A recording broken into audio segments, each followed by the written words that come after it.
হাইকোর্টের রায়ে তত্ত্বাবধায়ক সরকার ব্যবস্থা ফিরে আসায় খুশি বিএনপি ও জামায়াতে ইসলামী। এ বিষয়ে দ্বিমত নেই জাতীয় পার্টিরও। এখন অবাধ ও অংশগ্রহণমূলক নির্বাচনের পরিবেশ তৈরির আশা দেখছে দলগুলো। বিএনপি বলছে, অন্তর্বর্তী সরকার আন্তরিক হলে 1 বছরেই নির্বাচন করা সম্ভব। সংবিধানের ৫৫ সংশোধনীর আংশিক বাতিল করে রায় দিয়েছে হাইকোর্ট। এর ফলে আবারও ফিরল তত্ত্বাবধায়ক সরকার ব্যবস্থা। বাতিল হয়ে গেল দলীয় সরকারের অধীনে সংসদের নির্বাচনের বিধান। হাইকোর্টের এই রায়ে বিএনপি খুশি বলে জানিয়েছেন দলের স্থায়ী কমিটির সদস্য ডক্টর খন্দকার মোশাররফ হোসেন। যত দ্রুত সম্ভব নির্বাচন আয়োজনের দাবি তাদের।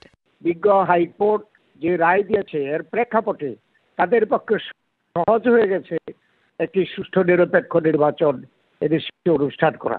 1 বছরের মধ্যে নির্বাচন করা সম্ভব, তাই অতি দ্রুত এই নির্বাচন অনুষ্ঠিত হবে বলে আমি আশা করি। আর জাতীয় পার্টি জানিয়েছে, তত্ত্বাবধায়ক সরকার ব্যবস্থা বাতিল হওয়া জরুরি ছিল।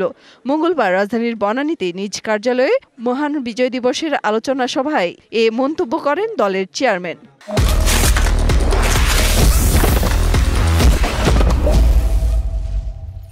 এটা শুধু তত্ত্বাবধায়ক সরকার ব্যবস্থা নয়, এখানে আরো কিছু ব্যবস্থা আছে। হিউম্যান রাইটস 1/3 কে একেবারে অপরিবর্তনীয় করা হয়েছিল, ওটা ঠিক না। এগুলো বাতিল হয়েছে, আমরা এর সাথে একমত আছি, আমাদের কোনো আপত্তির কারণ নেই। জামায়াতে ইসলামের প্রচার বিভাগের সেক্রেটারি মতিউর রহমান আখন্দ বলেন, হাইকোর্টের রায়ের মাধ্যমে জনগণের হারানো ভোটাধিকার এবং নির্বাচনের ব্যবস্থা পুনর্বহাল হলো। কেয়ারটেকার সরকার ব্যবস্থা যদি বহাল থাকতো, তাহলে নির্বাচনের নামে এত বড় প্রহসন জাতির সামনে তারা করতে পারত না।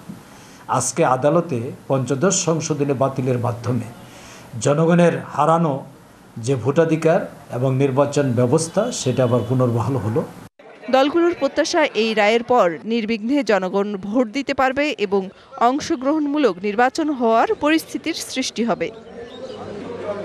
মেহের বনি, ডিবিসি নিউজ, ঢাকা।